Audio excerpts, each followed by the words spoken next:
Les chemins de la liberté, 65e anniversaire du débarquement 1944-2009. 6 juin 44, une journée particulière. Tombée du ciel. Les troupes aéroportées jouent un rôle essentiel dans le débarquement de Normandie. Non seulement les Britanniques de la 6e division sur l'Orne et les Américains des 82e et 101e divisions aéroportées autour de Sainte-Mère-Église sont les premiers soldats alliés à poser le pied en Normandie le 6 juin, parfois le 5 juin dans la soirée pour les tout premiers. Mais ils ont encore la lourde responsabilité de conquérir, d'encadrer et de défendre, à l'est et à l'ouest, le territoire qui doit devenir la tête de pont alliée. Dans le Cotentin, la mission des para-américains est très précisément établie. D'ouest en est, ils doivent s'emparer des ponts de la Fièvre et de Chef du Pont, qui enjambent le Meurthe et permettent de franchir les marais, couper la voie ferrée et la nationale 13, prendre Sainte-Mère-Église, et enfin s'assurer du terrain qui va de Sainte-Mère à la plage de Sainte-Marie-du-Mont. En bref, ils doivent en quelques heures préparer le terrain aux troupes devant débarquer sur Utah Beach pour que celles-ci foncent droit vers l'ouest le plus vite et le plus loin possible. Une mission difficile, périlleuse. L'état-major s'attend à de très lourdes pertes, mais dont la réussite est essentielle pour l'avenir à court et moyen terme de toute l'opération.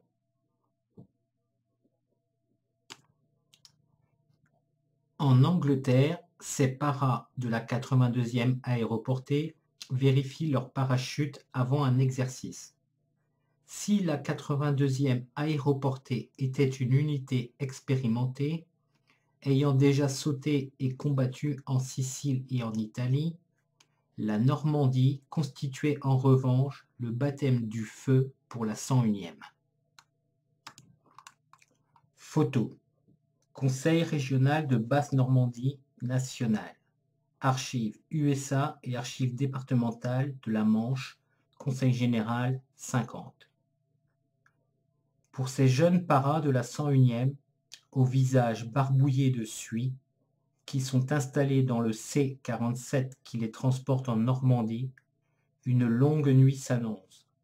Ils vont devoir combattre l'ennemi dans l'obscurité et dans une région inconnue.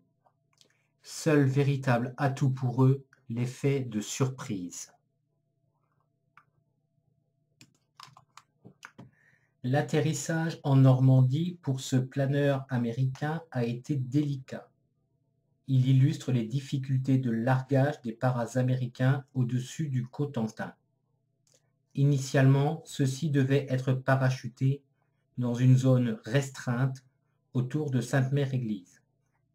En réalité, les paras vont être éparpillés de Saint-Sauveur-le-Vicomte à la côte est et de Montebourg jusqu'à Graignes.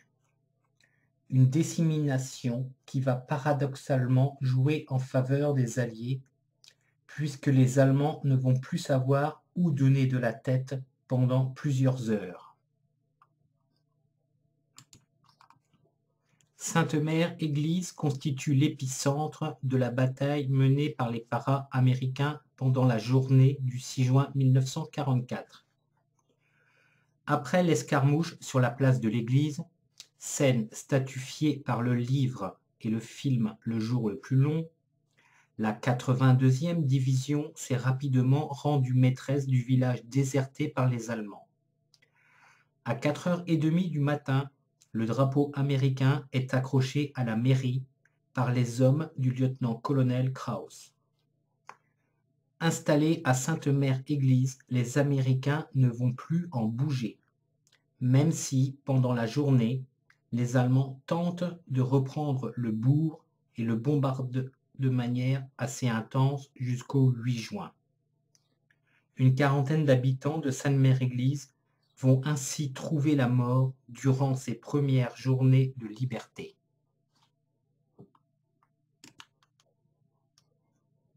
Cette série de 3 photos a été prise dans la rue principale de Sainte-Mère-Église, à l'époque la RN 13, la route nationale 13, le 6 juin 1944. Merci pour votre écoute. À bientôt pour la suite.